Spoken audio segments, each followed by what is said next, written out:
Iran में military operation खत्म करने के लिए अमेरिका नया और पहले से बेहतर रिजीम के साथ गंभीर बातचीत कर रहा है और इस बातचीत में अब तक काफी अच्छी प्रगति हुई है और बहुत जल्द ये बातचीत किसी नतीजे पर पहुंच जाएगी।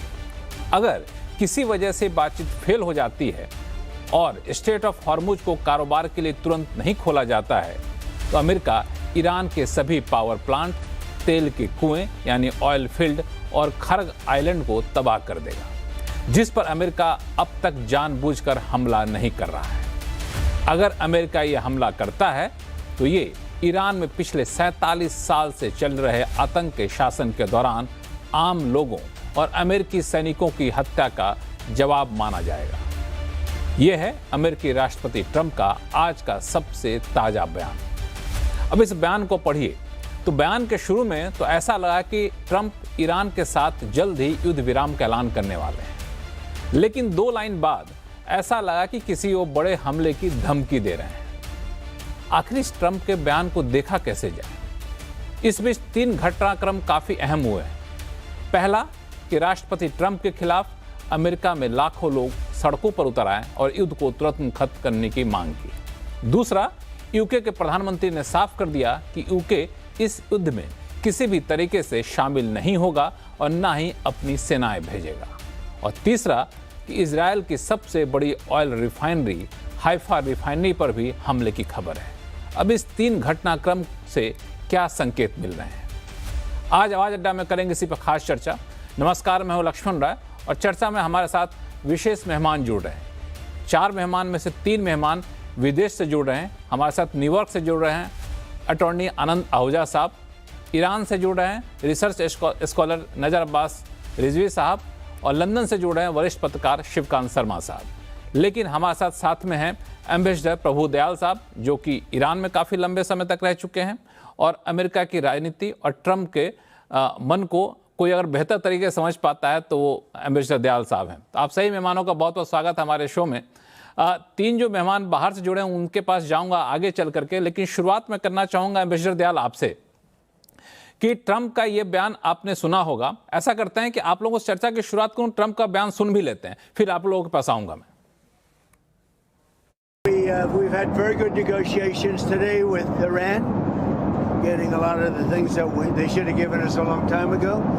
We'll see how it works out, but they're very good, moving along very nicely. They've destroyed a lot of additional targets today. The Navy's gone, the Air Force is gone, we know that. But we destroyed many targets today. It was a big day. And we are negotiating with them directly and indirectly. चलिए हमारे चारों मेहमानों को दिखाइए और शुरुआत में ambassador Dayal आप ही से करना चाहूँगा कि ट्रंप के बयान को जो उन्होंने अपने ट्रूथ सोशल पे लिखा है वो मैंने पढ़ के सुनाया। ट्रंप ने क्या बोला कैमरे के सामने वो आपने सुना, तो आप इसको कैसे देख रहे हैं? ये सीज फायर का संकेत है या फिर किसी बड़े हमले का संकेत है या फिर ट्रंप का बयान जैसे आता है वैसे ही है? लक्ष्मण जी, शो में बुलाने के लिए आपका बहुत बहुत धन्यवाद। देखिए, आपने जितनी चीजें जिक्र की, इसके अलावा एक बहुत महत्वपूर्ण बात यह है कि ईरान ने साफ साफ ये कह दिया है कि ये जो मध्यस्थता की कोशिश कर रहा है पाकिस्तान, उसमें वो बिल्कुल शरीक नहीं हुआ। यानी ईरान ने कोई रोल ही नहीं प्ले किया इस पूरी जो कॉन्सेप्ट फिर रहा है कि मीडिएशन हो रहा है और जल्दी से एग्रीमेंट हो जाएगा। तो ईरान की बात से तो ये लगता है कि वो किसी तरह से अभी तैयार नहीं है कि ये जंग खत्म कर दी जाए, क्योंकि ईरान ने ये बार बार कहा है कि अगर ये जंग खत्म होगी तो हमारी शर्तों पे होगी, नहीं तो उन्होंने कहा हम लड़ते रहेंगे। क्योंकि उनका ये भी कहना है कि जब ये बातचीत न्यूक्लियर इश्यूज पे बिल्कुल फाइनल स्टेजेस में आ गई थी, डील होने वाली थी, तब हम पर अटैक हो गया, तो हम कैसे विश्वास करें कि दोबारा हम पर अटैक नहीं हो जाएगा। उन्होंने जून का पिछले साल का भी हवाला दिया कि बातचीत हो रही थी, बातचीत होते होते फिर हमारे पर अटैक हो गया। तो ईरान का ये कहना है कि हमें बिल्कुल विश्वास नहीं है। दूसरी साइड पे इजराइल पे तो बिल्कुल ही नहीं है और अमेरिका पे भी नहीं। तो इस वजह से मुझे नहीं लगता कि ये युद्ध इतनी आसानी से खत्म हो जाएगा। मेरे ख्याल में अमेरिका जो है दलदल में फंस गया है और उसके फंसने की वजह यह है कि इजराइल ने हाथ पकड़कर उसको इस दल में ढकेल दिया। और हालांकि इजराइल और अमेरिका बहुत पावरफुल है, ईरान से कहीं ज्यादा शक्तिशाली है, लेकिन वो एरियल रोल जो है एरियल फोर्सेस का वो किस हद तक ही सीमित होता है, और उसके आगे ग्राउंड फोर्सेस का इस्तेमाल करना बहुत लाजमी होता है।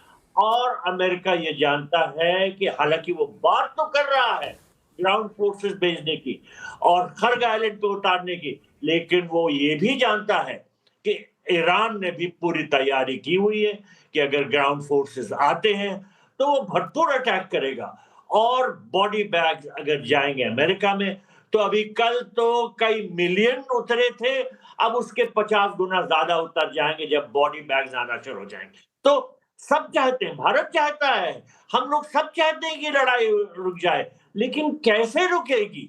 क्योंकि जो ट्रस्ट डेफिसिट है दोनों साइड में इतना ज्यादा हो गया है, और इसके अलावा जो ईरान पे इतना हमला किया गया, उसको इतना नुकसान पहुंचाया गया, उसने जो काउंटर कंडीशंस दी हैं कि हमें रेपरेशन देना होगा, हम स्टेट ऑफ हॉर्मुज पे हमारी सॉवरेंटी होगी, जो हमारी प्रॉक्सीज हैं उन पे दोबारा कभी अटैक नहीं होगा, ये सब जो है ये पूरे रीजन के लिए संकट खड़ा कर रहा है। और खास तौर पे जो खाड़ी के देश हैं, जो टूरिस्ट डेस्टिनेशन बने हुए थे, दुबई, अबू धाबी, ये बहुत खतरे में पड़ गए। यहाँ बहुत नुकसान हो रहा है इनके डिसैलिनेशन प्लांट्स पे, इनके गैस रिफाइनरीज इस पे मैं आऊंगा आगे चल के एम्बेसडर दयाल साहब, लेकिन आपने बड़ा इंटरेस्टिंग सा पॉइंट कहा कि जी, मैं सिर्फ ये कह रहा था कि अब ये इतनी फैल चुकी है लड़ाई, बोथ हॉरिजॉन्टली और साथ साथ वर्टिकली, कि इसको इस वक्त रोकना इतना आसान नहीं। ये जिस तरीके से लड़ाई फैल चुकी है इसको रोकना आसान नहीं है। इसके बावजूद किस आधार पर अमेरिकी राष्ट्रपति ट्रंप कह रहे हैं कि बातचीत बहुत ही सकारात्मक दिशा में आगे बढ़ रही है? इस पे मैं दोनों लोग हमारे साथ, आनंद आहूजा साहब भी हैं और ईरान से भी हमारे रिसर्च स्कॉलर जुड़ रहे हैं, उनके पास जाऊंगा। लेकिन शिवकांत शर्मा साहब, मैं आपसे चाहूंगा इस पे कमेंट करें कि जैसा कि कह रहे हैं एम्बेसडर दयाल, और काफी जानकार हैं इस पूरे मामले के, कि युद्ध ऐसे फैल चुका है हॉरिजेंटली भी और वर्टिकली भी कि अभी रोकना मुश्किल दिख रहा है। इन्होंने एक और बड़ा इंटरेस्टिंग सा फैक्ट बताया जिस पर कई लोग सवाल उठा रहे हैं कि आखिर पाकिस्तान की भूमिका पर संदेह है और बातचीत किससे हो रही पता ही नहीं चल रहा है, लेकिन ट्रंप साहब कह रहे हैं हम बातचीत कर रहे हैं, जो बड़ी अच्छी बातचीत हो रही है। ट्रंप साहब की बातचीत लट्टू की तरह घूमती है। आज कुछ कहा, आपने खुद ही अपनी भूमिका में बताया कि पहली लाइन कुछ होती है, दूसरी लाइन कुछ होती है।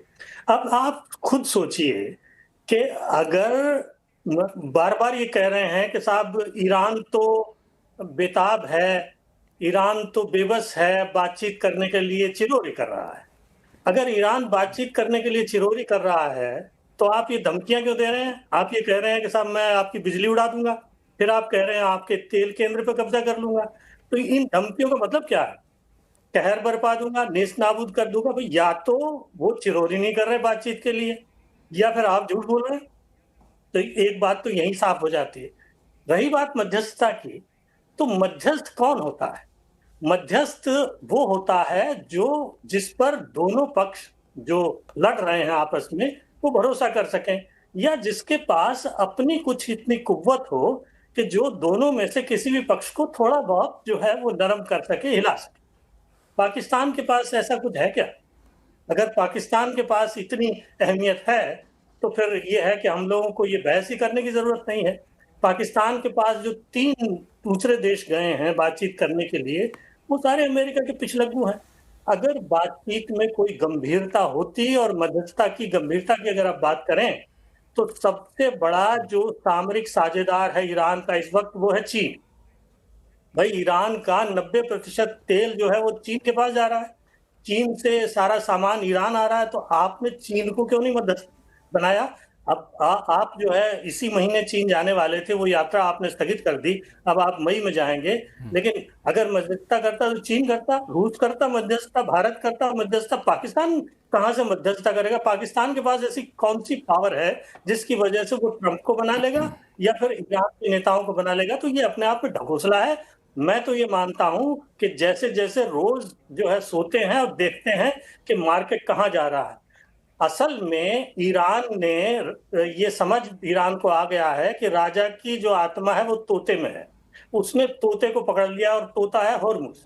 हॉर्मुज से पूरी दुनिया में आर्थिक संकट छा गया है। तो ईरान जो है वो सैनिक लड़ाई लड़ ही नहीं रहा, ईरान तो आर्थिक लड़ाई लड़ रहा है। और उस आर्थिक लड़ाई का उसके पास जो है वो उसकी नब्ज उसके हाथ में है। और जब तक वो नब्ज उसके हाथ में है ये कुछ नहीं कर सकते, छटपटा करके बार बार बयान बदलते रहेंगे और ये देखते रहेंगे कि बाजार किधर जा रहा है। क्योंकि अगर बाजार पाताल में जा रहा है, वहां हड़कंप मचा हुआ है, तो इनके लिए उससे बड़ी समस्या हो नहीं सकती। चुनाव भी हार जाएंगे और चुनाव हार जाएंगे तो उनके ऊपर महाभियोग लगेंगे और इनको तमाम तरह के दूसरे सिनारियो दिखाई दे रहे हैं। ये सिनारियो इनको हमला करने से पहले सोचने चाहिए थे।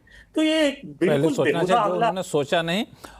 हाँ, जो इन्होंने सोचा नहीं और अब ऐसा लग रहा है इनका आकलन गलत हो गया। आप दोनों लोगों ने जो बोला ना, बेशर दयाल साहब और शिवकांत शर्मा साहब, आनंद आहूजा साहब उस पर जरूर जवाब देना चाहेंगे। तो मैं चाहता हूं आनंद आहूजा साहब आपके पास आऊं, उससे पहले रिजवी साहब के पास से भी चला देता हूं, क्योंकि रिजवी साहब जो बोलेंगे उस पर भी आप जवाब देंगे ही देंगे।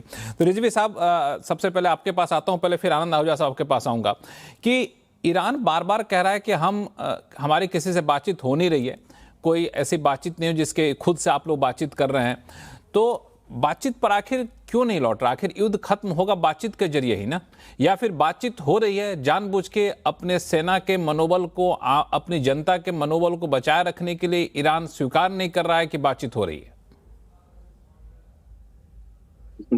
सबसे पहले आपको और तमाम साथियों को जो जुड़े हैं और तमाम दर्शकों को आदाब अर्ज करते हैं। देखिए, जो सबसे पहली जो बात आपने खुद कही, जो शर्मा जी ने जो बात कही, मुझे बहुत अच्छी लगी और मैंने भी उसको हाईलाइट करना चाहता हूँ कि ट्रम्प का जो बयान है, पहले 6-6 घंटे 8-8 घंटे पे बदलता था, फिर वो 2-2 घंटे पे बदलने लगा।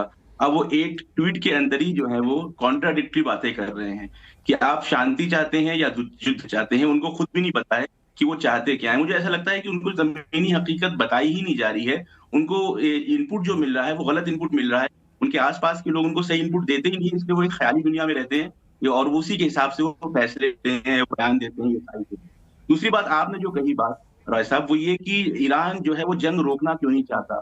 तो पहली बात यह है कि ईरान जो है, मैंने पहले भी आपके माध्यम से बात कही थी कि ईरान स्टॉप द वॉर नहीं करना चाहता, ईरान एंड द वॉर करना चाहता है। वो चाहता है कि वेस्ट एशिया से जंग पूरी तरह से खत्म हो।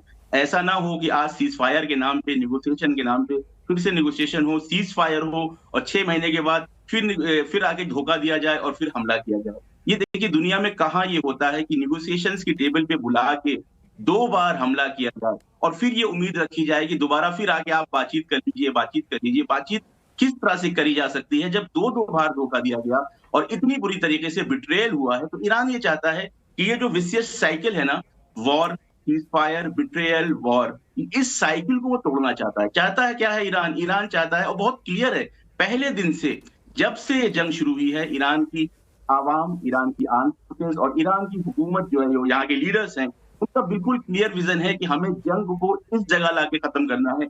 एक ऐसी डिफरेंस इजाद करनी है कि फिर किसी की हिम्मत ना हो, चाहे वो यूएस हो, चाहे वो अमेरिका हो, चाहे कोई भी इस्तेकबारी ताकत हो, किसी की हिम्मत ना हो कि वो हमारे ऊपर हमला कर सके। और इस वजह से बार बार जो ये बात होती है कि बातचीत क्यों नहीं करना चाहता, ईरान बातचीत क्यों नहीं करना चाहता, ईरान बिल्कुल बातचीत करना चाहता है और ईरान सही वक्त आने पे बातचीत करेगा। लेकिन जब यूएस और इजराइल ईरान की शर्तों पे बातचीत करेंगे, उस तरह की बातचीत, जैसे कि आपने देखा ट्वीट के अंदर एक तरफ कह रहे हैं कि हमारी बहुत अच्छी बातचीत हो रही है, उसी में कह रहे हैं कि हमने ईरान की नेवी खत्म कर दी, आर्मी खत्म कर दी, एयरफोर्स खत्म कर दी, मिसाइल पावर खत्म कर दी, सब कुछ खत्म कर दिया। तो सवाल मेरा ट्रम्प से ये है कि अभी तक स्ट्रेट ऑफ हॉर्मुज़ बंद क्यों है या कंट्रोल्ड क्यों है? अगर इसी तरीके से सब कुछ खत्म हो गया है, सब कुछ बर्बाद हो गया है, तो फिर आप नेगोशिएशंस क्यों कर रहे हैं? तो ये दर्शाता है, ये बताता है कि ट्रम्प जो है वो अपने बयानों के जरिए से मार्केट को मैनिपुलेट करना चाहते हैं, चाहते हैं कि मार्केट किसी तरह से बची रहे, मार्केट जो है वो गिरे ना, पाताल तक ना जाए, और इस तरह से वो हकीकत से दुनिया को दूर रखना चाहते हैं। और ये वाकई ये जो है बहुत ही अजीब है दुनिया के लिए कि ट्रम्प जैसा एक शख्स दुनिया के जो सबसे शक्तिशाली देश जो कहा जाता है उसका हाकिम बना हुआ है, उसका टॉप लीडर है, कि जिसका मानसिक संतुलन ये नहीं है, इतना नहीं है कि अगर आप एक देश को पूरी तरह से बर्बाद कर चुके हैं, खत्म कर चुके हैं, तो फिर आप इतना ज्यादा उसको धमकी क्यों दे रहे हैं? आप सिंपल आए, अपनी फोर्सेस को लो, तेहरान के ऊपर कंट्रोल करें, तख्ता पलट कर दें, जो कि आपका 40 साल का सपना है। आप यहाँ पे क्यों नहीं ये सब कर पा रहे हैं? क्यों इस तरह की बयानबाजी दे रहे हैं? वो इस वजह से है क्योंकि इनके पास अब कोई रास्ता नहीं है इस जंग से बाहर निकलने का। ये धीरे-धीरे हार की तरफ जा रहे हैं, लेकिन क्योंकि एक एरोगेंस है, ठीक है, ऐसा अहंकार करते हैं है, रिजवी स्वीकार साहब नहीं कि करते कि आपके हार है। आपकी बातों के लिए मेरे पास भी कुछ सवाल हैं, लेकिन उस पर मैं अभी नहीं जाऊंगा, आगे चलकर शो में आऊंगा आपके पास। लेकिन काफ़ी देर से अटॉर्नी आनंद आहूजा साहब हमारे साथ जुड़े हुए हैं, जो कि न्यूयॉर्क से जुड़े हुए हैं और ट्रंप प्रशासन को काफ़ी करीब से देखते भी हैं। तो आहूजा साहब, मैं कोई सवाल नहीं पूछूंगा, 3 लोगों ने जो बोला उससे ही कई सारे सवाल आपके लिए पैदा हो गए हैं। लक्ष्मण जी, गुस्ताखी के लिए माफी। 3 नहीं 4 लोगों के। मैं अब शुरुआत करूंगा जहां से आपने शुरू किया था। आपने 2 बातें कही। अच्छा, मेरे बात पे एक सवाल है, बात ठीक है। आपने एक बात कही कि ट्रंप के खिलाफ डेमोन्स्ट्रेशन हुए इस वार को लेकर। जो कल डेमोन्स्ट्रेशन हुए वो नो किंग रैलीज जो हैं वो हुई, और वो काफी सालों से चल रही हैं। जब से ट्रंप के पहली टर्म में भी वो रैलीज हुई थी, वो वार के कनेक्शन में कोई डेमोन्स्ट्रेशन नहीं था। और अगर आप CNN की रिपोर्ट देखें, जो कि एंटी ट्रंप एक चैनल है, उस CNN की रिपोर्ट के हिसाब से जो मेगा सपोर्टर्स हैं वो 100% डोनाल्ड ट्रंप के साथ हैं, और जो रिपब्लिकन पार्टी है वो मेजोरिटी ऑफ रिपब्लिकन जो हैं वो ट्रंप के साथ हैं। तो आपकी पहली वो रिपोर्ट जो आपने कही कि ज्यादातर अमेरिकन जो हैं वो ट्रंप की इस वार के अगेंस्ट हैं, वो बात गलत है। दूसरी बात आपने जो बात कही, इस पैनल के अंदर 3 पैनलिस्ट बाहर के हैं। मेरे हिसाब से, मैं प्रभु दयाल जी मुझे करेक्ट करेंगे, प्रभु दयाल जी भी न्यू जर्सी में अब बेस्ड हैं, तो चारों ही पैनलिस्ट जो हैं वो बाहर से हैं, 3 पैनलिस्ट बाहर से नहीं है। मैं अब मूव करके होंगे, लेकिन मुझे ये था कि शायद प्रभु दयाल जी भी शायद अब यहाँ USA में बेस्ड हैं, पर एनीवे वो इतना मुद्दा नहीं है। अब मैं आता हूँ सभी पैनलिस्ट ने जो बात कही। शर्मा जी ने बात कही कि, और रिजवी साहब ने भी बात की कि ट्रंप थोड़ी देर के बाद मुकर जाते हैं। मेरे हिसाब से जो ट्रंप जो हैं इस वक्त जो पॉलिसी लेके चल रहे हैं, वो कैरेट और स्टिक की पॉलिसी लेके चल रहे हैं कि कहाँ मुझे किसको खुश करना है और कहाँ मुझे किसको डंडा मारना है। तो ये एक मैनेजमेंट की हमेशा ही एक फिलॉसफी रही है, कैरेट एंड स्टिक पॉलिसी जिसे हम कहते हैं। शर्मा जी ने बात की कि चाइना जो है वो तेल लेता है ईरान से। शर्मा जी, चाइना जो से ज्यादा जो तेल लेता है ईरान से, वो सबसे ज्यादा जापान लेता है 70%, और चाइना जो है सिर्फ 56% जो है ईरान से तेल लेता है, 70% या 80% नहीं लेता है। तो सबसे ज्यादा जो इसमें वर्स्ट इफेक्टेड पार्टीज हैं जो हार्मुज के बंद होने से, वो नंबर 1 पे जापान है, नंबर 2 पे साउथ कोरिया है, नंबर 3 पे चाइना है, और नंबर 4 पे इंडिया है। जहां तक US से है, वो सिर्फ 2% जो है उधर से तेल लेता है, और जो यूरोप है वो 7% लेता है। दूसरी बात आपने कही इकोनॉमी की। अगर आप इस वक्त देखें तो आज की तारीख में जो रियाल का रेट है वो 1 करोड़ जो है रियाल वो $1 के बराबर हैं। ये आज की जो रिपोर्ट है। तो इकोनॉमी तो ईरान की बिल्कुल बैठ चुकी है। इकोनॉमी तो, मैं बात करूं फिर आप शर्मा जी, आप मुझे आप बाद में बात कर लेना। जो आप बोलिए, आपकी बात पूरी करिए, फिर शर्मा जी के पास जाऊंगा। आप अपनी बात पूरी करिए। हाँ, जो आज इकोनॉमी की बात हम कर रहे हैं, सबसे ज्यादा वर्स्ट इकोनॉमी जो है इस वक्त ईरान की है, और नंबर 2 पे अगर इस वार से कोई वर्स्ट इफेक्टिव इकोनॉमी है तो वो एशियन कंट्रीज की है। ना तो यूरोप के ऊपर इतना इफेक्ट पड़ा, थोड़ा बहुत यूरोप पे पड़ा है, और USA पे तो बहुत ही मिनिमम पॉसिबल इसका इफेक्ट पड़ा है। तो अगर ये हम कहें कि ये वार जो है इस पे USA के ऊपर कोई इतना एडवर्स इफेक्ट पड़ रहा है, वो भी सोचना गलत होगा। तीसरी बात, अगर आप देखें तो वर्ल्ड वार जो है वो 5 साल चली थी। कोई भी वार होती है वो ओवरनाइट खत्म नहीं होती है। एक बार जो लड़ाई की जाए, शुरू हो जाती है, तो वो कुछ टाइम लेती है। ईरान में इस वक्त 3 लोग जो हैं वो ज्यादा महत्वपूर्ण हैं। एक हैं अहमद वाहदी, मुझे आप करेक्ट करेंगे जाफरी साहब अगर मैं गलत बोल रहा हूं तो। एक हैं अहमद वाहदी जो IRCG के इंचार्ज हैं। दूसरा जो है वहाँ की जो स्पीकर हैं पशकान साहब, और तीसरे जो हैं उनके फॉरेन मिनिस्टर अब्बास अरागाची। ये 3 लोग इस वक्त कंट्री को चला रहे हैं, जिनमें से IRCG के जो इंचार्ज हैं अहमद वाहदी, वो अभी इस बात पे राजी नहीं हुए हैं कि कोई भी समझौता किया जाए। लेकिन आपके जो स्पीकर हैं और जो फॉरेन मिनिस्टर हैं, वो जो बार-बार हिंट दे रहे हैं कि हम समझौता करने को तैयार हैं, तो ईरान की जो लीडरशिप है, उसमें भी धीरे-धीरे ये क्रैक आना शुरू हो गया है कि इस वार को आगे कहाँ तक ले जाना चाहिए। जो आपके स्पीकर साहब हैं, पशकानी साहब, उनकी स्टेटमेंट ये है कि हम इस वार को 3 हफ्ते और ज़्यादा नहीं ले जा सकते हैं, ये आपके स्पीकर साहब कह रहे हैं। और आप कह रहे हैं कि हम इस जंग को तब तक नहीं खत्म करेंगे, जब तक ये पूरी तरह से बंद नहीं हो जाती है। जहाँ तक पाकिस्तान का रोल आया, हमें ये समझना चाहिए कि पाकिस्तान की एक मजबूरी है। पाकिस्तान के साथ ईरान का बॉर्डर लगता है कम से कम 1000 माइल का, और दूसरा पाकिस्तान ने उधर सऊदी अरेबिया के साथ एक एग्रीमेंट किया हुआ है, डिफेंस एग्रीमेंट। पाकिस्तान इस वक्त फंसा हुआ है कि अगर वो सऊदी अरेबिया के साथ जाता है तो उसका ईरान के ऊपर, अफगानिस्तान के बाद एक ईरान के ऊपर एक नया फ्रंट खुल जाता है, और अगर वो ईरान के साथ जाता है तो वो वायलेशन ऑफ जो उसका डिफेंस एग्रीमेंट है सऊदी अरेबिया के साथ, वो हो जाता है। तो इस वक्त इस लड़ाई के अंदर जो सबसे ज्यादा मुसीबत में जो फंसा हुआ है वो पाकिस्तान फंसा हुआ है कि मैं इधर जाऊं या उधर जाऊं, मैं किधर जाऊं। तो ये पाकिस्तान की हालत है। पाकिस्तान जो है, हम उसको ये कह रहे हैं कि ये वो 3 महीना 13 में वो कैसे बन गया, ये कर दिया, पाकिस्तान की एक मजबूरी है। दूसरी चीज, मैं पाकिस्तान की मजबूरी हो सकती है आनंद आहूजा साहब, पाकिस्तान की मजबूरी हो सकती है, यूएस की तो मजबूरी नहीं है ना। आप जिस आतंकवाद के खिलाफ लड़ाई के नाम पे ईरान पे हमला किए जा रहे हैं, उस आतंकवाद का सबसे बड़ा प्रणेता आज की तारीख में दुनिया में पाकिस्तान है, चेहरा बन चुका है, उसको आप मध्यस्थ बना रहे हैं, तो फिर तार से गिरे खजूर पटके वाली स्थिति हो जाएगी। आप ऐसे आदमी को बनाइए ना जिसकी बात दुनिया में कोई सुने। एक सवाल और जो जिसका जवाब आपने नहीं दिया, जो अभी रिजवी साहब ने भी पूछा आपसे कि आखिर आप खुद ही कह रहे हैं कि मिलिट्री खत्म हो गई, आर्मी खत्म हो गई, नेवी खत्म हो गई, सारे नेता खत्म हो गए, तो अब क्या खत्म करना चाहते हैं आप? और आपके नेता ट्रंप साहब ने खुद ही ट्वीट करके कहा कि हमारा कोई लेना देना नहीं है स्टेट ऑफ हॉर्मुज से, जिनका जाता है सामान वो जाने। उनका ट्रूथ सोशल पे पोस्ट है, अब उठा कर देख लीजिए, 3 दिन पहले का पोस्ट है। तो फिर आप स्टेट ऑफ हॉर्मुज कहते हैं कि हमारा कोई लेना देना नहीं है, ईरान के सारे सत्ता को हमने खत्म कर दिया। अब चाहते क्या आप कि कोई बहाना नहीं मिला निकलने का? लक्ष्मण जी, आपने बहुत अच्छी बात कही। अगर आप देखें तो इस वक्त यूएसए और इजराइल जो कंट्री ईरान के साथ लड़ाई कर रहे हैं, ना तो यूएसए का बॉर्डर लगता है ईरान के साथ, ना ही इजराइल का बॉर्डर लगता है ईरान के साथ।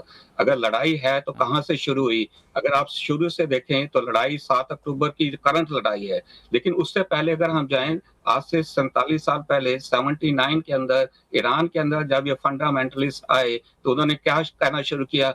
Death to America, death to America, death to America. इतिहास पे नहीं जाएंगे, पिछले शो में आपने पूरा इतिहास बताया था। मेरा इतिहास से मतलब मेरा तो सिर्फ है कि मैं उसी बात पे आ रहा हूं, मैं उसी बात पे आ रहा हूं। स्टेट ऑफ हॉर्मुज से हमारा मुश्किल से 2% तेल जाता है, हमारा उससे लेना देना नहीं है। जिन लोगों का लेना देना वो अपना जाने। उनका एक्स पे पोस्ट है 4 दिन पहले का, और आज वो कह रहे हैं कि स्टेट ऑफ हॉर्मुज नहीं खोलेंगे तो जो हम इनका पूरा प्लान तबाह कर देंगे। दोनों अंतर्विरोधी बातें हैं कि नहीं? आप ही बताइए, दोनों में क्या दिक्कत, दोनों में क्या अंतर है? दोनों के पीछे अलग अलग बातें। मैं उसी में आ रहा हूं। मैंने जैसे बात की कि यूएसए का ईरान के साथ कोई बॉर्डर नहीं लगता है, लेकिन यूएसए की जो लड़ाई है वो एक बात की लड़ाई है कि जो ये एक्सप्लॉइट कर रहे हैं, ये जो टेररिज्म क्रिएट कर रहे हैं, जो हुथीज के थ्रू, हमास के थ्रू, ये जो है हिजबुल्लाह के थ्रू, ये जो टेरर क्रिएट किया हुआ है ईरान ने, इस टेरर को खत्म करना है। तो यूएसए ने एक लीडरशिप रोल ले लिया है। उस लीडरशिप रोल के अंदर एक रिस्पॉन्सिबिलिटी बन जाती है यूनाइटेड स्टेट्स की कि हार्मूज को खोला जाए। अदरवाइज हार्मूज के अंदर यूनाइटेड स्टेट्स का कोई पर्सनल इंटरेस्ट नहीं है, सिर्फ एक ह्यूमैनिटेरियन ग्राउंड के ऊपर जो एक उन्होंने लीडरशिप रोल ले लिया है, उस रोल को निभाते हुए उन्होंने ये कहा कि मैं इसको खोलूंगा। दूसरी चीज अगर आप ह्यूमैनिटेरियन ग्राउंड की बात अब आहूजा साहब कर रहे हैं, जहाँ पे लाखों लोग मारे जा रहे हैं, दुनिया में हाहाकार मचाया कच्चे तेल की कीमतें बढ़ने से, और आप ये भी आपने बहुत अच्छी बात ग्राउंड पे कर रहे हैं। मुझे समझ में आया। एक बार रिजवी साहब कुछ बोलना चाहते हैं, रिजवी साहब कुछ बोलना चाहते हैं, उनको सुन लीजिए फिर जवाब दीजिए। मैं इसी का जवाब दे दूं। आपने बात की, ये भी आपने बहुत अच्छी बात की कि लाखों में लोग मारे जा रहे हैं, वो किसके टेररिज्म से मारे जा रहे हैं? क्या यूएसए टेररिज्म क्रिएट कर रहा है या ईरान टेररिज्म क्रिएट करे? 79 से क्या ईरान ने कहना शुरू किया? अभी तो लोग कह रहे हैं ट्रंप के टेररिज्म से मारे जा रहे हैं। ट्रंप तो अब आए हैं। पिछले 50 सालों से 47 सालों से हर अमेरिकन प्रेसिडेंट ने ये कहा कि हमें ईरान को सबक सिखाना चाहिए, हमें ईरान को सबक सिखाना चाहिए, हमें ईरान को। जब से अमेरिकन वहां पे बंदी बनाए गए रेवोल्यूशन के टाइम में सर, अरे भाई, आप ईरान को सबक सिखाइए ना, आप ईरान को सबक सिखाइए, ईरान के नेता को सबक सिखाइए। आप ईरान के स्कूली बच्चों को 150 बच्चों को मार देते हैं, वो कौन सा सबक सिखाना? वो ईरान ने पूरी किया, दुनिया वो में ईरान ने क्यूबा में किया, अंधेरा छाया हुआ है कि अब क्यूबा में अंधेरा छाया वो हुआ, ईरान पूरी ने दुनिया किया में है। कच्चे तेल से हाहाकार हरमुज मचा, को- आम लोगों की नौकरी जा रही है, फैक्ट्री बंद है। हरमुज को- ये कौन सा सबक ईरान को सिखा रहे हैं? मुझे आज तक समझ में आ रहा है कि ईरान को सबक कहाँ सिखा रहे हैं आप? तो ईरान के हरमुज- बाने पूरी हरमुज दुनिया को- सबक सीख रही है, कोई देश आपके साथ नहीं आज की तारीख में। हरमुज आहूजा को- साहब, यूके भी हरमुज कह रहा है को कि हम ईरान ने आपके बंद साथ नहीं किया है। जुड़ने वाले, यूरोप हाथ खड़ा कर दिया। हरमुज को ईरान ने बंद किया, अमेरिका ने बंद नहीं किया है। अगर ये गुंडागर्दी कोई कर रहा है इस वक्त, अगर इकोनॉमी एशिया की या बाकी कंट्रीज की कोई तहस नहस कर रहा है तो वो ईरान कर रहा है, अमेरिका नहीं कर रहा है। हरमुज जो है एक इंटरनेशनल वाटर है, वो ईरान की ईरान कहाँ प्रॉपर्टी कुछ नहीं है। ईरान तो कितना अच्छा ईरान तो इतना, ईरान को तो सारे देशों ने मान्यता दे रखी थी, आते थे जाते थे, ट्रेड डील होता था, ठीक है आपके हिसाब से, या आतंकवाद को और बढ़ावा देता था, तो ईरान बातचीत का- के जरिए और आप वहां पे करते। भारत ने भी तो जाके अमेरिकी आतंकी ठिकानों को नष्ट किया, जाके पाकिस्तान में नष्ट किया, वापस आ गया। वहां के पाकिस्तान की सरकार को तो नहीं बदलने चल दी है वहां पे जाकर के। एक बार ऐसा करते हैं, तीनों लोग बोलना चाहते हैं, तीनों लोग। नहीं, एक मिनट लक्ष्मण जी, 47 सालों के अंदर हर कुछ करके देख लिया। ओबामा ने $800 बिलियन कैश देके भी देख लिया, प्यार मोहब्बत भी करके देख लिए। गीता में कहते हैं साम दाम दंड वेट, सभी कुछ जो है वो किया, वो नहीं चला तो मजबूर होकर ट्रंप को ये स्टेप लेना पड़ा। आप ये क्यों नहीं मानते हैं? आप बताइए कि ईरान की कश्मीर पे क्या पॉलिसी रही है। आज आप बात कर रहे हैं ईरान की फेवर में बात कर रहे हैं। आप बताइए इंडिया में से नहीं, मैं फेवर में बात नहीं कर रहा हूँ, मैं ईरान के फेवर में बात कर रहा हूँ, आपके ट्रम्प के एक्शन के अगेंस्ट बात कर रहा हूँ, ईरान के फेवर में बात नहीं कर रहा हूँ। आप मिस इंटरप्रेट मत करिए, मैं ट्रम्प के एक्शन के अगेंस्ट बात कर रहा हूँ। हाँ, एक बार रुक जाइए, एक बार तीनों लोगों को सुन लेते हैं। शर्मा साहब, शिवकांत शर्मा साहब पहले आप, फिर अम्बेसडर दयाल, फिर रिजवी साहब, तीनों लोग बोले, फिर उसके बाद आता हूँ आपके पास। आनंद आहूजा साहब नोट करते जाइए क्या क्या बोल रहे हैं, तीनों लोगों को जवाब देना होगा आपको। देखिए, ईरान की मुल्लाशाही का कोई समर्थन नहीं कर रहा, ईरान की आतंकवादी नीति का कोई समर्थन नहीं कर रहा, न किसी ने किया न किसी को करना चाहिए। इसका मतलब ये नहीं है कि ईरान की संप्रभुता पर, ईरान पर आप हमला करें, अंतर्राष्ट्रीय कानूनों का उल्लंघन करते हुए, उनको ताक पे रखते हुए किसी से आप इजाजत न लें, ना अपनी संसद से इजाजत लें, ना संयुक्त राष्ट्र से इजाजत लें, और फिर ईरान से आप ये उम्मीद रखें कि वो अंतर्राष्ट्रीय नियमों का पालन करे और होर्मुज को खुला रखे। रही बात होर्मुज की, होर्मुज से एक तिमाही में, और ये मैं नहीं कह रहा, ये अंतर्राष्ट्रीय जो मुद्रा संस्थाएं हैं उनके आंकड़े हैं, एक तिमाही में, क्योंकि पेट्रोल के दाम दुगने हो गए हैं, 2 से 3 ट्रिलियन डॉलर का पूरी वर्ल्ड की इकोनॉमी को घाटा होने वाला है। प्रतिदिन 2.5 बिलियन का घाटा हो रहा है वर्ल्ड इकोनॉमी को। इसकी भरपाई कौन करेगा? ट्रम्प साहब ने पूछ के हमला किया था क्या? अब वो हर्जाना मांगते रहते हैं अपने व्यापार घाटे का, मैंने ये किया, मैंने उसकी सुरक्षा की, उसके लिए मुझे हर्जाना दो। तो ये जो नुकसान हो रहा है भारत को, पूरी दुनिया को, इसका हर्जाना क्यों न ट्रम्प साहब से मांगा जाए? आपने आहूजा साहब जवाब दीजिए, आहूजा साहब जवाब दीजिए। एक मिनट, एक बड़ा इंटरेस्टिंग पॉइंट आपने उठाया शर्मा जी, एक मिनट आहूजा साहब को जवाब दीजिए, स्पेसिफिक जवाब दीजिए। करोड़ नहीं है, 12 लाख पर डॉलर है, लेकिन 12 लाख है। और दूसरी बात, पजेशियान साहब जो हैं वो राष्ट्रपति हैं और कलीबाफ स्पीकर हैं। कलीबाफ से बात सीधी हुई नहीं है। कलीबाफ के सारे बयान मैंने पढ़े हैं, एक भी बयान में स्पीकर कलीबाफ ने ये नहीं कहा है कि वो बातचीत के लिए कहीं भी तैयार हैं। वो जब तक युद्ध विराम पूरा नहीं हो जाता तब तक बातचीत की हर संभावना से इनकार करते हैं। आहूजा साहब जवाब दीजिए, संक्षिप्त में एकदम टारगेटेड जवाब दीजिएगा। पहली चीज तो जो आप कह रहे हैं कि अमेरिका ने अटैक किया, ये आपकी गलत थिंकिंग है। अटैक शुरू हुआ जब ईरान ने हमास के थ्रू 7 अक्टूबर को इजराइल पे अटैक किया। सो वहां से बात शुरू हुई। इजराइल को और अमेरिका को मजबूरी में ये स्टेप लेना पड़ा। दूसरी चीज आपने बात कही कि इसका हर्जाना, आपने कहा इसका हर्जाना ट्रंप देंगे, दे चुका है, उस पे ईरान से क्या मतलब है आपका? इजराइल कमाल की बात करते हैं, जो वो हमास के अंदर हुआ, जो हुथीज कर रहे हैं, जो ये जो ऑर्गेनाइजेशन कर रही हैं, ये क्या ईरान के उस पे नहीं कर रही हैं? आप कमाल कर रहे हैं कि जो 7 अक्टूबर को ईरान के कहने पे नहीं हुआ, हमास ने ईरान के कहने पे नहीं किया, कौन सपोर्ट कर रहा है तो उनको? आप बिना किसी से पूछे ईरान पे चढ़ जाएंगे? कोई भी देश किसी भी देश पे चढ़ जाएगा इस तरह से? ये लड़ाई कई सालों से 79 से जो अमेरिकन को प्रिजन बनाया गया, वहां पे कैद किया गया, तब से ईरान ने कहना शुरू किया। और कितने अमेरिकन जो है 47 से लेके आज 79 से 47 इयर्स में कितने अमेरिकन जो है ईरान ने मारे हैं, कम से कम 1000 से ऊपर मार चुका है। दूसरी चीज आपने कही, इसका हर्जाना ट्रंप देंगे, क्या ट्रंप ने हार्मोज रोका है? आप ईरान से क्यों नहीं कहते कि आप इसका हर्जाना दें, ये इंटरनेशनल वाटर है, आप किस बेस के ऊपर जो है इसको आप रोक सकते हैं?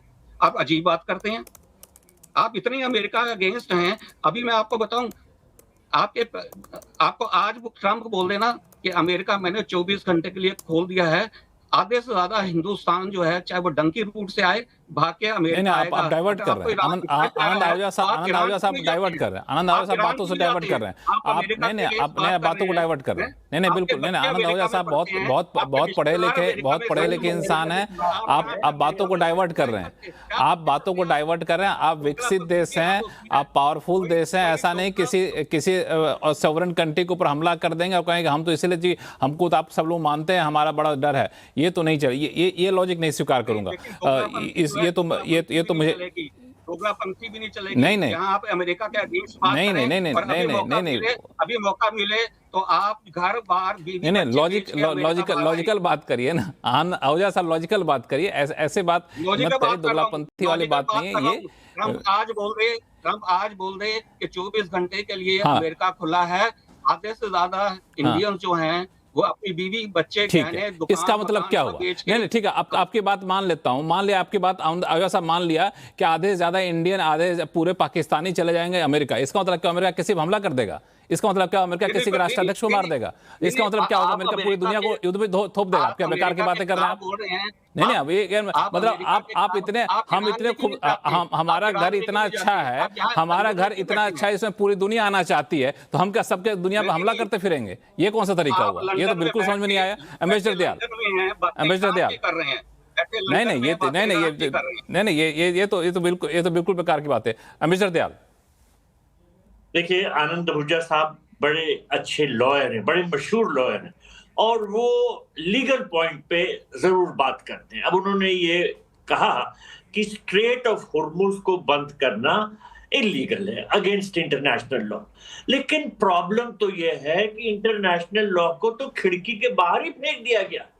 इंटरनेशनल लॉ ये नहीं अलाउ करता कि कोई देश किसी दूसरे देश पर इस तरह आक्रमण कर दे जैसा अमेरिका और इजराइल ने विदाउट यूएन सैंक्शंस अटैक किया है ऑन ईरान। दूसरी बात, आहूजा साहब ने कहा कि ये जो लड़ाई अभी हो रही है इसकी शुरुआत हुई थी 7 अक्टूबर को, जब हमास ने इजराइल पे अटैक किया। सही है, और ट्रंप साहब ने एक 15 पॉइंट गाजा पीस प्लान बनाया, वो एक्सेप्ट हो गया, वो इंप्लीमेंट हो गया, वो कार्रवाई और उस पर पूरी तरह काम चल रहा है, सब देशों ने उसको सपोर्ट किया। तो जब वो पीस प्लान बन गया, उसके साथ साथ ईरान के साथ बातचीत हो रही है न्यूक्लियर इश्यूज पे कि किस तरह से न्यूक्लियर डील हो जाए, और एक लीगल फ्रेमवर्क में बातचीत हो रही है। तो पिछले साल जून में ईरान पे अटैक कर दिया जाता है। क्यों? क्योंकि इजराइल ने अमेरिका को भड़काया। उसके बाद फिर बातचीत हो रही थी, अब ओमान की मध्यस्थता हो रही थी, बिल्कुल लीगल फ्रेमवर्क, लीगल सेटिंग में किस तरह से एक एग्रीमेंट वर्कआउट हो, इस पे बहुत आगे बातचीत हो गई थी। और ओमान के फॉरेन मिनिस्टर ने कहा था कि we were very close to a deal. अब फिर अटैक कर दिया 28 को। तो इसमें जो लीगल सेटअप है ना, वो तो खिड़की के बाहर फेंक दिया गया। अब देखिए, एक पैनलिस्ट ने, आई थिंक रिजवी साहब ने कहा था कि ट्रंप साहब को करेक्ट पिक्चर नहीं दी जा रही। ट्रंप साहब को शायद ये बताया गया है कि ईरान जो है वो मध्यस्थता पूरी तरह से स्वीकार कर रहा है, और जो ट्रंप साहब का 15 पॉइंट प्लान है वो बहुत हद तक एग्री कर लिया। ये बात ट्रंप साहब तक किसने पहुंचाई? ये पाकिस्तान ने। पाकिस्तान जो है मीडिएटर का रोल प्ले करने की कोशिश कर रहा है। हालांकि ईरान ने यह साफ कर दिया है कि हमने किसी तरह से ये पाकिस्तान का मीडिएशन एक्सेप्ट नहीं किया है, और जो पाकिस्तान ने हम तक बात पहुंचाई हमने किसी तरह एक्सेप्ट नहीं की, लेकिन फिर भी जो मैसेज पहुंचा है ट्रंप साहब तक वो गलत पहुंचा है, झूठा मैसेज पहुंचा, और उसकी जो जिम्मेदारी है पूरी तरह से पाकिस्तान पे। पाकिस्तान क्या चाहता है? देखिए, पाकिस्तान बहुत घबराया हुआ है। पहली बात तो पाकिस्तान का सऊदी अरेबिया के साथ एक म्यूचुअल डिफेंस एग्रीमेंट है कि एक कंट्री पे अटैक होता है तो दूसरे पे भी माना जाएगा। तो पाकिस्तान को वाकई में बहुत डर है कि अगर ईरान के अटैक सऊदी अरेबिया पे बढ़ते गए, सऊदी अरेबिया पाकिस्तान को लड़ाई में खींच लेगा। पाकिस्तान नहीं चाहता पढ़ना। दूसरी बात, देखिए, ट्रंप साहब जो है अगर अपनी जिद पर अड़ाते हैं तो पाकिस्तान में जो बेसिस है वो इस्तेमाल करना चाहेंगे। पाकिस्तान बहुत डरा है इस बात से। वहां के मीडिया में लिखा जा रहा है कि हमें अपने बेसिस कभी नहीं इस्तेमाल करने देने चाहिए। वहां की लीडरशिप बहुत परेशान है इस बात से। अब देखिए, पाकिस्तान क्यों चाहता है मीडिएट करना? एक तो इंटरनेशनली थोड़ा अपना नाम कमाना चाहता है, क्योंकि इंटरनेशनल डेपुटेशन तो पाकिस्तान की बहुत खराब, एक टेररिस्ट स्टेट है। इसके अलावा डोमेस्टिक ओपिनियन को खुश करना चाहता है, लेकिन कुछ मुश्किलात है सामने। पहली बात तो ये है, जैसे मैंने जिक्र किया, पाकिस्तान का डिफेंस एग्रीमेंट है सऊदी अरेबिया के साथ, ईरान ट्रस्ट नहीं करता है पाकिस्तान। दूसरी बात, पाकिस्तान की अपने खुद लड़ाई चल रही अफगानिस्तान के साथ। जब आपके घर में लड़ाई है तो आप दूसरे के यहाँ जाके कैसे मीडिएट कर रहे हैं? और तीसरी एक दो सवाल आपने बड़ा अच्छा एम्बेसडर दयाल आपने उठाया कि पाकिस्तान के मीडिएशन पे आपने सवाल उठाया। दूसरा, आपने कहा कि स्टेट ऑफ हॉर्मुज बंद करना कानून का उल्लंघन इसीलिए आप नहीं मान रहे हैं क्योंकि पहले, उससे पहले ही अंतर्राष्ट्रीय कानून की धज्जियां उड़ चुकी हैं पूरे इस युद्ध में। मैं आऊंगा आपके पास। हाँ, कुछ जोड़ना चाहते हैं? सॉरी, जल्दी से खत्म होने के बाद फिर रिजवी साहब को पास। बिल्कुल लास्ट पॉइंट। देखिए, सबसे बड़ा रीजन क्योंकि पाकिस्तान की जो ये मध्यस्थता कभी भी सक्सेसफुल नहीं हो सकती, वो ये है इजराइल। ये लड़ाई इजराइल की है। इजराइल ने ही, नेतन्याहू ने ट्रंप साहब को लड़ाई में धकेला है, उनको फुसला के ले गए हैं कि हम बिल्कुल खत्म कर देंगे। और जैसा मैंने कहा, इजराइल के तो ना डिप्लोमेटिक रिलेशंस हैं, पाकिस्तान ने रिकॉग्नाइज भी नहीं किया इजराइल को, तो इजराइल कैसे मानेगा पाकिस्तान की मध्यस्थता को? तो ये पूरा जो गेम है फरेब का है, ये पाकिस्तानी खेल रहे, झूठ झूठ बात। ये भी काफी इंटरेस्टिंग सा पॉइंट आपने दिया है एम्बेसडर दयाल। मैं अटॉर्नी आनंद आहूजा साहब आपसे भी इस पर रिएक्शन चाहूंगा, लेकिन रिजवी साहब काफी देर से इशारा कर रहे बोलने के लिए, फिर मैं आता हूं आपके पास। आहूजा साहब। रिजवी। लक्ष्मण जी, मैं यहाँ पे नोट कर रहा हूँ, मैं कंफ्यूज हूँ कि बात को शुरू कहाँ से करूँ, लेकिन जो सबसे इंपॉर्टेंट मेरे हिसाब से बात है वहां से मैं शुरू करूंगा। उससे पहले एक बात कहूंगा कि एक प्लेटफॉर्म एक सीरियस प्लेटफॉर्म है, और यहाँ पे इस तरह की नॉन सीरियस बात कि वीजा देगा तो चले आएंगे बेच के, ये मुझे वाकई ताज्जुब हुआ कि इतने सीनियर अटॉर्नी को कि अगर इस तरह की बात की जाए। ऐसी नई बात है, दुनिया बदल चुकी है। अब लोग शर्माते हैं यूएस जाने में, यूएस को लोग घिन करते हैं, यूएस को, यूएस की पॉलिसीज की वजह से। 90 लाख लोग सड़कों पे हैं, 90 लाख लोग मुखालफत कर रहे हैं यूएस के निजाम की, यूएस के रिजीम की, ट्रंप की, कि किस तरह से आपने दुनिया को परेशान कर रखा है। मैं मिसालें दूंगा जल्दी जल्दी। लक्ष्मण जी, प्लीज लेट मी कंप्लीट। आपने कहा कि यूएस का बॉर्डर नहीं लगता ईरान से, तो यूएस यहाँ क्या कर रहा है? यूएस के बेसेस यहाँ क्या कर रहे हैं? 17 मुल्कों में बेसेस क्यों बना के बैठे हैं आप? किसने आपको अथॉरिटी दी है कि आप यहाँ पे बेसेस बनाए? ठीक है, नेशनल सिक्योरिटी, 4000-5000 किलोमीटर दूर आके आप पूरे मंतके को, पूरे रीजन को डिसस्टेबल करते हैं सिर्फ अपनी प्रॉक्सी को बचाने के लिए, कि जिस प्रॉक्सी का नाम है इजराइल। पहली बात। दूसरी बात, आपने कहा कि 1000 फोर्सेस, 1000 अमेरिकन मारे गए हैं। हंसने की बात है और फिर रोने की बात है। मिलियंस ऑफ इनोसेंस पीपल का खून बहाने वाला अमेरिकन निजाम 1000 लोगों की मौत पे रो रहा है। Venezuela, Cuba, Vietnam, Afghanistan, Iraq, Libya, Syria, Pakistan, दुनिया भर में आपने तबाही मचाई। यूएस इस्टेब्लिशमेंट, यूएस इस रिजीम ने पूरी दुनिया में पाकिस्तान में तबाही मचाई, और आज वो आंसू रो रहा है कि 1000 सोल्जर्स मारे गए। अभी तो आपके स्ट्रेट ऑफ हॉर्मुज में कई हजार सोल्जर युद्ध बंदी बनाए जाएंगे, वो आप देखेंगे। इसके बाद ये बताइए कि आपको ये रिस्पॉन्सिबिलिटी दी किसने कि आप दुनिया भर में चौधरी का रोल प्ले करें? किसने आपसे कहा है कि जहां पे भी जुल्म हो वहां पे आप पहुंच जाएं? जुल्म आपको क्यूबा में नहीं दिखता, जुल्म आपको वेनेजुला में नहीं दिखता। वेनेजुला में किस अधिकार, कौन सा इंटरनेशनल लॉ, किस इंटरनेशनल लॉ का पाबंदी करते हुए आपने मदुरो साहब को उठा लिया, उनकी बीवी को उठा लिया? किस इंटरनेशनल लॉ की पाबंदी करते हुए आपने क्यूबा में ब्लॉकेट लगा रखा है, वहां पे तेल नहीं पहुंच रहा, पीने को पानी नहीं है, खाने को कुछ नहीं है, मेडिसिन कुछ नहीं है? किस इंटरनेशनल लॉ, तो नेतन्याहू इंटरनेशनल लॉ के मुताबिक क्रिमिनल है। आईसीसी ने क्रिमिनल बताया है नेतन्याहू को। नेतन्याहू के साथ हर तीसरे हफ्ते खड़े हो जाते हैं आपके ट्रंप। ये इंटरनेशनल लॉ का लॉलीपॉप देना ना खत्म करे दुनिया को। ये बेवकूफ नहीं बनती अब दुनिया। गाजा के अंदर 40,000 बच्चों का खून बह गया, 1 लाख से ज्यादा लोग मार दिए गए, ब्लॉकेट लगा हुआ था, भूख से लोग मरे, ठंडक से लोग मरे, और आप इंटरनेशनल लॉ की दुहाई दे रहे। वाकई हंसने के साथ साथ रोने का मकाम है कि इतनी ज्यादा दरिंदगी करने के बाद, इतनी ज्यादा बर्बरियत करने के बाद यूएस से कोई नुमाइंदा कहे कि हम जो है वो इंसाफ के लिए, हम आतंकवाद के लिए जो है दुनिया में उठे हैं, चौधरी पना करने के लिए। गुंडई है ये, गुंडई से कहते हैं हमारे यहाँ इंडिया में, गुंडई कही जाती है। और अब ये खत्म होगा इस जंग के। अमेरिकन मिलिट्री सुप्रीमेसी पूरी इस रीजन से और पूरी दुनिया से खत्म होने वाली है। दुनिया ममालिक बात को समझ गए हैं, इसीलिए नेटो को बुलाते रहे ट्रंप साहब, नेटो नहीं आया।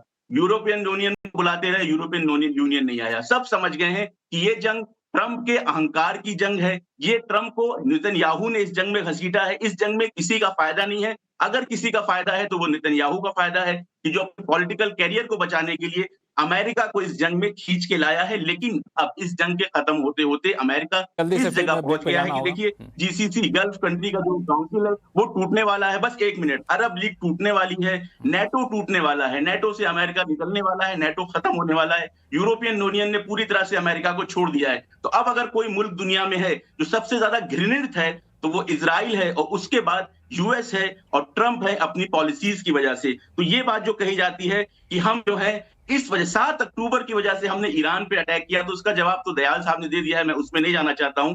बस मैं ये कहना चाहता हूं, वाकई अफसोस का मकाम है कि दुनिया अगर ये कहे कि अमेरिका नैतिकता का पाठ पढ़ा रहा है दुनिया को। अमेरिका कह रहा है कि अंतरराष्ट्रीय कानून के उल्लंघन हो रहा है। इंटरनेशनल वाटर्स नहीं है स्ट्रेट ऑफ होर्मुज के अंदर, इंटरनेशनल वाटर नहीं, टेरिटोरियल वाटर है। स्ट्रेट ऑफ होर्मुज जहां सबसे संकरा है, जहां सबसे पतला है, वो है 20 nautical mile, 21 nautical mile. 12 nautical miles territorial water होता है। तो 12 नॉटिकल माइल्स ओमान की तरफ से, 12 नॉटिकल माइल्स ईरान की तरफ से। Straight of Hormuz do not have a international water passage. इस बात को दुनिया को समझना चाहिए, और इस बात को अब तक ईरान ने जो है अपनी नैतिकता की वजह से जो है लोगों को जाने दिया, लेकिन अब अब्बास रिजवी साहब ने भाई टेक्निकल पॉइंट आपने उठाया है। आनंद आहूजा साहब, मुझे ब्रेक पे जाना होगा, लेकिन चूंकि मुद्दा आपकी तरफ है तो संक्षिप्त में जवाब दे दीजिए, फिर मैं ब्रेक पे जाऊंगा। 2-3 चीजें। प्रभु दयाल जी ने इंटरनेशनल लॉ की बात की, तो इंटरनेशनल लॉ के हिसाब से अगर आप देखा जाए तो जो हुथीस कर रहे हैं यमन के में बैठे, और जो इंटरनेशनल ट्रेड के ऊपर जो उन्होंने शिपिंग को रोका हुआ है, या हमास के अंदर जो हुआ, तो इंटरनेशनल लॉ तब कहाँ गया था? इंटरनेशनल तो लॉ वहीं से टूट गया था। और मैंने ये एग्जांपल पहले भी दिया था आपके पिछले पैनल के अंदर भी कि इंटरनेशनल वार क्राइम जो हैं, जो प्रॉफेट मोहम्मद ने सेटअप किए बदर की लड़ाई के अंदर, आज क्या उनके फॉलोअर्स जो हैं उसको फॉलो कर रहे हैं? उन्होंने हमजा को सीधा इंस्ट्रक्शन दी थी। लक्ष्मण जी देखिए, ये बिल्कुल अलग की बात कर रहे हैं, मुझे जवाब देने दीजिएगा। ये फ्रस्ट्रेटेड हैं शायद आहूजा से, सॉरी फ्रस्ट्रेटेड हैं आप, इस वजह से इस तरह की बातें साहब इनको बोलने दीजिए। हम लोग इस शो में कोशिश करते हैं कि बीच में एक दूसरे को ना टोके, इनको बोलने दीजिए, फिर मैं आपको बोलने का मौका दूंगा। आनंद आहूजा साहब अपनी बात पूरी। मैं तो सिर्फ रिमाइंड करा रहा हूँ कि प्रॉफेट मोहम्मद सल्लल्लाहु अलैहि ने जो एक एग्जांपल सेट किया था बदर की लड़ाई में, और हमजा को ये इस कंडीशन पे लड़ाई के लिए भेजा था कि तुम औरतों, बच्चों और बूढ़ों को कभी भी हार नहीं पहुंचाओगे। तो जो हमजा जो हुआ गाजा के अंदर, क्या उन्होंने उसको फॉलो किया? दूसरी चीज उन्होंने कहा कि अमेरिका में कोई आना नहीं चाहता है, डंकी रूट से अमेरिका ही आते हैं। ईरान तो बॉर्डर लगता है, पाकिस्तान क्रॉस करो तो इंडिया से ईरान पहुंच जाते हैं। कितने लोग जो हैं इंडिया छोड़ के ईरान में सेटल होते हैं, और कितने लोग जो हैं डंकी रूट से अमेरिका में आते हैं। अमेरिका में ट्रंप ने पकड़ के जंजीरों में बांध के इंडिया वापस भेजे हैं इंडियंस को। तो आप क्या बातें करते हैं कि अमेरिका कोई आना नहीं चाहता है?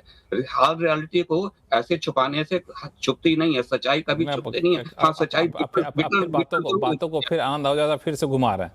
आनंद आहूजा फिर से बातों बिटर लगती है, बातें बिटर लगती है। और सिर्फ एक बात और कहना चाहूंगा, और एक बात घुमा रहे हैं, बिल्कुल सिर्फ एक बात और कहना चाहूंगा कि आपने जो दहशत की बात की, तो नादिर शाह ने जो कत्ले-आम किया, क्या वो ह्यूमैनिटी के लिए किया था?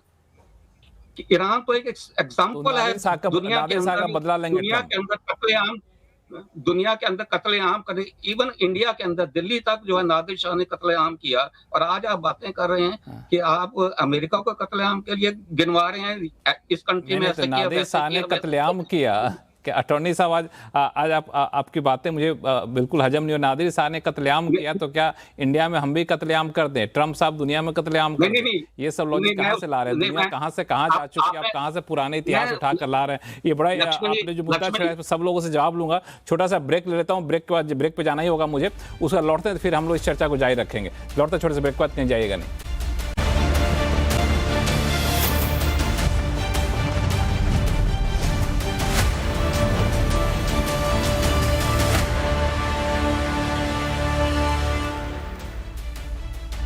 ब्रेक के बाद एक बार फिर से आपका स्वागत है। हम लोग चर्चा कर रहे हैं कि आखिर ईरान वॉर कहां जाता हुआ दिख रहा है। हमारे साथ 3 मेहमान जुड़ रहे हैं। न्यूयॉर्क से आनंद आहूजा साहब जुड़े हुए हैं, नज़र अब्बास रिजवी साहब ईरान से जुड़े हुए हैं, और लंदन से हमारे साथ जुड़े हुए हैं शिवकांत शर्मा साहब, और हमारे साथ पूर्व डिप्लोमेट एम्बेसडर दयाल साहब हैं। एम्बेसडर दयाल साहब, शो के शुरू में एक बड़ा इंपॉर्टेंट चीज़ इन्होंने कहा आहूजा साहब कि ये जो लाखों लोग सड़कों पे उतरे थे, दरअसल वो ट्रंप का विरोध नहीं था। वो हर साल होता है, इस साल भी हो रहा है। ट्रंप के अच्छे खासे समर्थक हैं। चूंकि आप भी यूएस की पॉलिटिक्स को काफ़ी करीब से देखते हैं, वहाँ के लोगों के नब्ज को समझते हैं, आपको भी लगता है कि इससे यूएस के लोगों पे कोई फर्क नहीं पड़ रहा है? वो ट्रंप के साथ थे और हैं। देखिए, अमेरिका में जो ट्रंप के सपोर्टर्स हैं वो तो अधिकतर उनके साथ हैं, लेकिन उनमें से भी जो कुछ सोचने लगे थे कि इस युद्ध से नुकसान पहुंच रहा है अमेरिका को, वो हटने लगे। अब जो आहूजा साहब ने कहा था कि ये जो प्रोटेस्ट हुआ ये ट्रंप साहब के खिलाफ और इस लड़ाई के खिलाफ नहीं था, मेरे विचार में जो मैंने न्यूज रिपोर्ट पढ़ी है अमेरिका की और टीवी चैनल्स की जो वीडियोस देखे, उसमें तो ये स्पष्ट हो जाता है कि ये अमेरिका की ये जो अभी पॉलिसीज हैं इनके खिलाफ था। मैंने कई बड़ी बड़ी पर्सनालिटीज के स्पीच सुने, वो सब ये कह रहे हैं कि वो अपोज कर रहे हैं इस रैली के थ्रू जो अमेरिका इस तरह से लड़ाई लड़ रहा है, अननेसेसरी उनका बिला वजह की लड़ाई छेड़ दी गई। दूसरी बात देखिए, जैसा मैंने कहा था, गलत जो एक मैसेज पहुंचाया जा रहा है ट्रंप साहब को ईरान की तरफ से। ईरान ने कहा हम कोई मध्यस्थता नहीं चाहते। अगर ट्रंप साहब चाहते थे असलियत में कि कोई अच्छा मीडिएटर हो, तो मेरे विचार में वो हमारे प्रधानमंत्री नरेंद्र मोदी जी थे। उनके इजराइल के साथ अच्छे संबंध थे। एक दिन पहले वो जो अटैक हुआ उसके वो इजराइल के दौरे पे थे। ईरान के साथ अच्छे संबंध है। भारत ने बहुत पैसा इन्वेस्ट किया था चाबहार पोर्ट में, और बहुत अच्छे रिलेशन, हिस्टोरिक रिलेशन है। इसके अलावा ट्रंप साहब से भी हमारे प्रधानमंत्री जी के अच्छे रिलेशन। तो मेरे विचार में अगर कोई ऑनेस्ट ब्रोकर का रोल इसमें प्ले कर सकता था, हमारे कोई डायरेक्ट इंटरेस्ट नहीं, हमारा ये नहीं हम डरते हैं कि हमारे बेसिस यूज हो जाएंगे या हमारा किसी के साथ गल्फ कंट्री के साथ म्यूचुअल डिफेंस ट्रीटी है, पाकिस्तान के साथ ये सब है। तो हमारी जो मीडिएशन थी वो वाकई में इस तरह से पॉजिटिव रोल प्ले कर सकती थी लड़ाई को रुकवाने में। मेरे विचार में पाकिस्तान को अपॉइंट करना ये एक बिल्कुल ही नाकामयाब तरीका है। पाकिस्तान नहीं हासिल कर सकता है एक पीस एग्रीमेंट, एक पीस ट्रीटी। बिल्कुल आनंद आहूजा साहब, ये बड़ा सीरियस पॉइंट है कि पाकिस्तान जैसे देश जब मीडिएट कर रहा होता है तो मीडिएशन पर कई लोगों के सवाल भी उठते हैं। अभी मैं देख रहा था कि वहाँ के इजराइल के विदेश मंत्रालय के ही एक से जुड़े हुए एक व्यक्ति का बयान सुन रहा था, जिन्होंने कहा कि पाकिस्तान अपने आप को सिर्फ रिलेवेंट में बनाए रखने के लिए, रिलेवेंस बनाए रखने के लिए इस तरह के मीडिएशन की बातें कर रहा है। और फैक्ट तो है ही ना कि पाकिस्तान ऐसा चेहरा नहीं है जिसको हर कोई स्वीकार करे। तो मीडिएशन इंडिया ही ना सही, कोई और देश ऐसा चुनते जिसकी बातों का थोड़ा सा वजन होता और ये मीडिएशन ज़्यादा बेहतर होता है, क्योंकि हर कोई चाहेगा युद्ध खत्म करना। आप भी चाहेंगे युद्ध खत्म करना। जवाब दो। प्रभु दयाल जी ने बात बिल्कुल सही कही है कि इंडिया से बेहतर कोई और मीडिएटर नहीं हो सकता था, लेकिन इंडिया के जो फॉरेन मिनिस्टर हैं उन्होंने ये कह दिया कि हम दलाली का काम नहीं करते हैं। तो चाहते तो सभी यही थे कि इंडिया ये रोल अदा करता।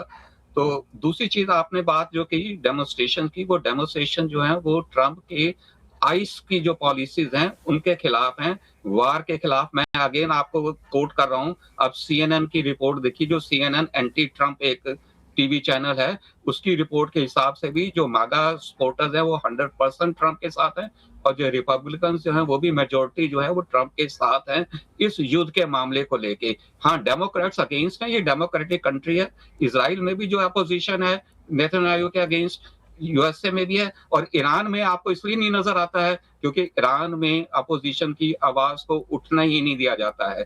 अगर आज ईरान ये कह दे कि जो अपोज कर रहे हैं, इस वार के अगेंस्ट हैं, वो सड़कों पे आ सकते हैं, तो आप देखिए ईरान में कितने डेमोन्स्ट्रेशन होते हैं। लेकिन ईरान में आज की पॉलिसी क्या है? Shoot at site. जैसे ही आपको कोई प्रोटेस्टर नजर आए उसको गोली मार दो। ये फर्क है ईरान में और यूनाइटेड स्टेट्स में।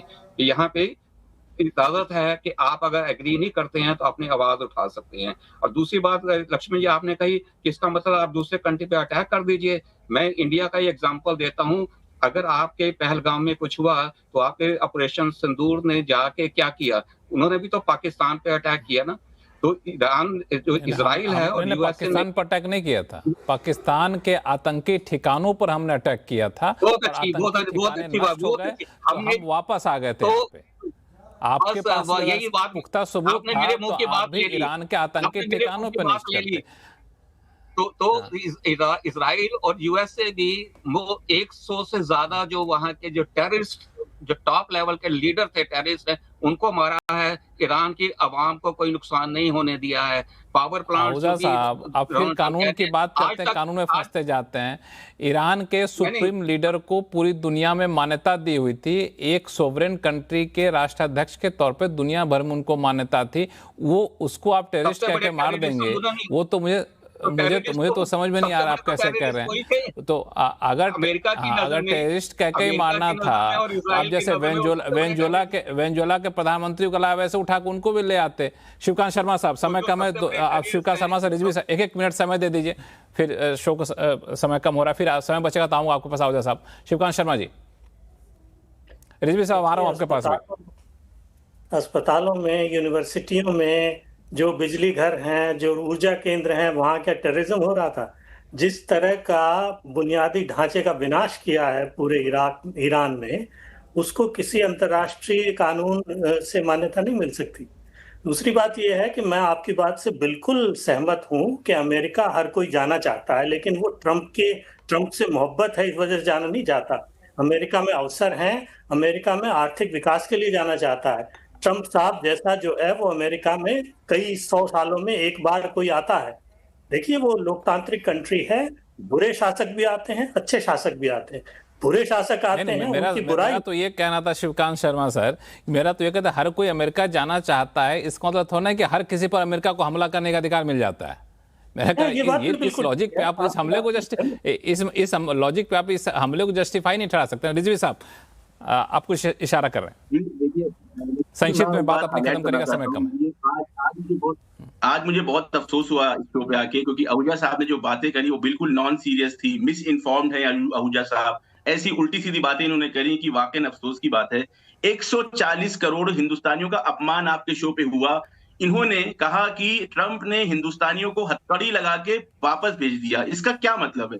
क्या मतलब है? आप अपने तकब्बुर और अहंकार में इतना आगे बढ़ चुके हैं कि इंडियंस को जो इस तरह से भेजा गया है आप उस पर खुश हो रहे हैं। आपको वाकई रीजन टू अशेम, आपको शर्म आनी चाहिए आपने इस तरह की बात यहाँ पे कही। इसके अलावा आपने जवाब नहीं दिया क्यूबा पे क्या हो रहा है, वेनेजुएला पे क्या हो रहा है, मिलान में 170 बच्चों को क्यों मारा गया। अंतरराष्ट्रीय मुजरिम जो है, अंतरराष्ट्रीय जो वो है अपराधी है नेतन्याहू, वो अमेरिका जाता है, तब आपका अंतरराष्ट्रीय लॉ कहाँ जाता है। इस वजह से लक्ष्मण जी मुझे वाकई बहुत डिसअपॉइंटमेंट है मेरा। साथ साथ इसके साथ साथ एक बात और कहना चाहूंगा कि अमेरिका का जो अहंकार है वो अब खत्म होने वाला है। अमेरिका जब चाहे जहां चाहे अटैक कर देता था। अमेरिका का अहंकार का तो नहीं पता रिजवी साहब, लेकिन हम लोग ये जरूर कामना करते हैं कि युद्ध जल्द से जल्द खत्म हो, क्योंकि इससे सिर्फ ईरान इजराइल नहीं पूरी दुनिया इससे काफ़ी ज़्यादा परेशान है। और ट्रंप साहब का जो सोशल ट्रूथ पे उनका बयान है उसके शुरू के 2 लाइन जल्दी से सही हो जाए, वही हम लोग कामना करते हैं। समय कम इसलिए आप सभी को बीच में रोक रहा हूँ, लेकिन आप लोगों ने अपना कीमती समय निकाला हमारे शो के लिए, इसके लिए बहुत बहुत शुक्रिया। आवाज़ अड्डा फिलहाल इतना ही, देखते रहे CNBC आवाज़। नमस्कार।